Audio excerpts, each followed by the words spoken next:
टीएचपी news देख रहे हैं आप, आपके साथ में आदिल खान आजाद। आखिरकार देश में चल क्या रहा है? वित्त मंत्री निर्मला सीतारमण के पास इलेक्शन लड़ने का पैसा नहीं है। उन्होंने खुद ऐलान किया है कि मैं इलेक्शन नहीं लड़ सकती, पैसे नहीं है मेरे पास। और दूसरी तरफ देश की 83% आबादी बेरोजगार है। ये रिपोर्ट्स आ गई हैं दो। यही नहीं, 2014 से पहले देश में शिक्षित बेरोजगारों की संख्या जो थी उसमें भी अभूतपूर्व तेजी आई और 2024 में इन 10 सालों में पहुंच गए हम शिखर पर। लेकिन देश में तो विकास हो रहा है, भाजपा को तो हजारों करोड़ का चंदा मिल रहा है। फिर ऐसा क्यों है कि वित्त मंत्री निर्मला सीतारमण के पास पैसे नहीं है चुनाव लड़ने के? पार्टियों ने चुनाव लड़ा सकती है। फिर ऐसा क्यों है कि देश की आबादी बेरोजगार है? ये कौन लोग हैं जो भाजपा को पैसा दे रहे हैं? और ये कौन लोग हैं जो बेरोजगार है? और ये कौन सी पार्टी है जो अमीर होती चली जा रही है और देश की जनता गरीब और बेरोजगार होती चली जा रही है? फिर ये कौन सा विकास है जिसके दो पलड़े आपस में कोई रिश्ता ही कायम नहीं कर पा रहे हैं? एक भारी होकर नीचे बैठता चला जा रहा है, एक हल्का होता चला जा रहा है बेरोजगारी की गर्म हवा में और ऊपर उठता चला जा रहा है। यह है क्या? हेडलाइन देखें, कुछ समझ में आ जाए शायद। एक तो पहले हेडलाइन एबीपी की देख लीजिए। निर्मला सीतारमण साहिबा हमारे देश की वित्त मंत्री, देश के पैसे का पूरा लेखा जोखा जिनके हाथ में है, उनके हाथ में खुद अपना पैसा नहीं है।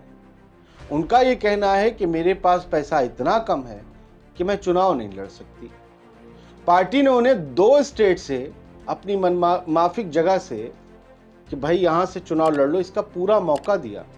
उन्होंने कहा धन्यवाद, 10 दिन तक मैंने अपने आप से खुद ये मशवरा किया मैं चुनाव लड़ूं या ना लड़ूं, तो मैंने पाया नहीं लड़ना क्योंकि पैसे नहीं। आखिरकार क्या है? इसकी 2-3 वजह हो सकती हैं। एक तो निर्मला सीतारमण को ये लग रहा हो कि वो हार जाएंगी चुनाव, तो जो पैसा वो अपना बचत का लगाएंगी अपने ऊपर वो जाया जाएगा। दूसरा ये हो सकता है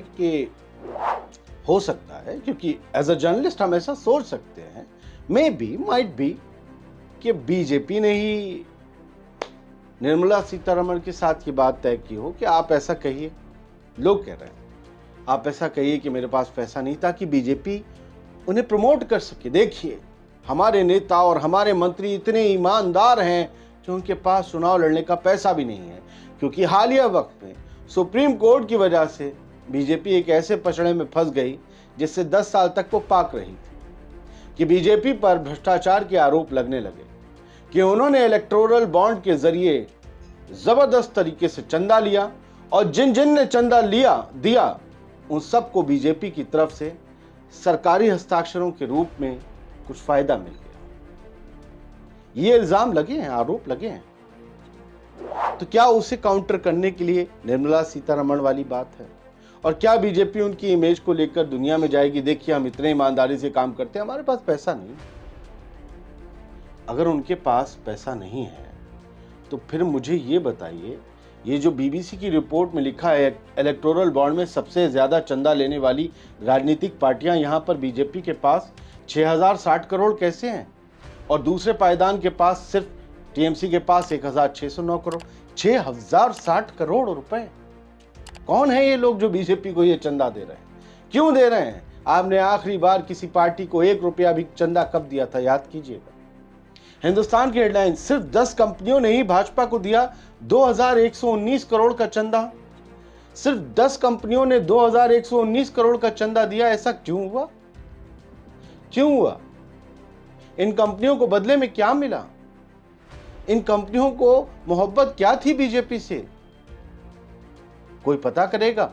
अगर एवरेज देखें तो 200 से 210 करोड़ से ज्यादा का चंदा जो है हर एक पार्टी ने दिया।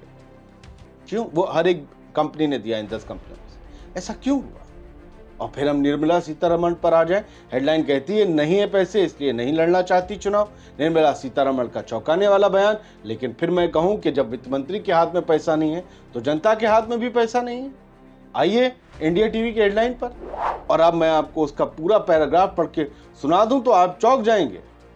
आप कहेंगे चौक वो वाला चौक नहीं जो हर शहर में चौक होता है। चौक जाएंगे कि हम चौक क्यों जाएंगे, हम तो सदर बाजार जाएंगे। नहीं, चौंक जाएंगे आप।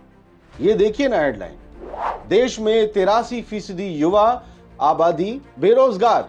इंटरनेशनल लेबर ऑर्गेनाइजेशन ने बेरोजगारों से जुड़े आंकड़े किए जारी। इसका एक पैराग्राफ पढ़ लीजिए और ये यही पहला और दूसरा पैराग्राफ है। मैं यहीं से पढ़कर सुना दे रहा हूं, वरना लोग कहेंगे अपने पास से बोल रहा है। ये इंडिया टीवी है, रजत शर्मा वाला, उसकी वेबसाइट है। रजत शर्मा मोदी जी का भी इंटरव्यू लेते हैं। रजत शर्मा के इंटरव्यू में मोदी जी बहुत खुश होते हैं, तो उनकी वेबसाइट से जो लिखा है वो तो सही होगा ना। इंटरनेशनल लेबर ऑर्गेनाइजेशन ILO और institute for human development IHD ने आज साझा रूप से एक आंकड़े जारी किए, जिसमें भारत की एम्प्लॉयमेंट रिपोर्ट 2024 भी जारी की गई। इस रिपोर्ट के अनुसार साल 2022 में भारत की कुल बेरोजगार आबादी का 83% थी। भारत की कुल बेरोजगार आबादी 83% थी साल 2022 में।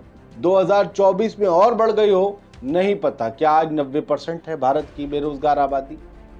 जानकारी दे दें कि chief economic adviser CA V Anantha Nageswaran ने मंगलवार को रिपोर्ट जारी की। चीफ इकोनॉमिक एडवाइजर है। इस रिपोर्ट की माने तो सभी बेरोजगार लोगों में शिक्षित युवाओं की हिस्सेदारी साल 2000 में 54.2% थी, जो बढ़कर 2022 में 65.7% हो गई है। 22 सालों में भारत ने तरक्की की है, बेरोजगारों को 11% बढ़ा दिया है। वर्तमान में शिक्षित लेकिन बेरोजगारी युवाओं में पुरुषों की संख्या 62.2%, महिलाएं 76% बेरोजगार। रिपोर्ट में आगे कहा गया कि इससे पता चलता है कि भारत में बेरोजगारी की समस्या युवाओं, विशेषकर शहरी क्षेत्रों के शिक्षित लोगों के बीच तेजी से पैदा हो गई है। यानी भारत के शहर तेजी से बेरोजगार हो रहे हैं। ये वही इलाके हैं जिन्हें बीजेपी का गढ़ माना जाता है कि बीजेपी शहरों की पार्टी है, ये पहले कहा जाता था। अब तो खैर वो गांवों में भी अच्छा परफॉर्म कर रही है। गांवों में बेरोजगारी भी तेज गति से फैल रही है, लेकिन शहरों में फैल रही है। क्या ये इस तरीके की रिपोर्ट्स कभी भी अपने चुनावी घोषणा पत्र में कोई पार्टी, भाजपा क्या दूसरी पार्टियां भी अटैच कर पाएंगी? देखिए, पिछले 10 साल में हमने ये भी तो किया है कि देश के बेरोजगारों की संख्या में इजाफा कर दिया है। देश के शिक्षित बेरोजगार भी बढ़ा दिए हैं, जॉब्स कम हो गई। क्या ये भी ऐड ऑन किया जाएगा या ये कह दिया जाएगा ये विदेशी साजिश है?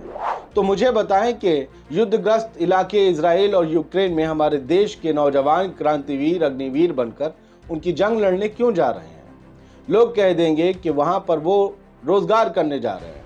मैं कहता हूं कि युद्ध के क्षेत्र में कोई भी रोजगार करने जा रहा है तो वो एक तरीके की जंग ही लड़ने जा रहा है, अपनी जिंदगी को दांव पर लगाकर जा रहा है।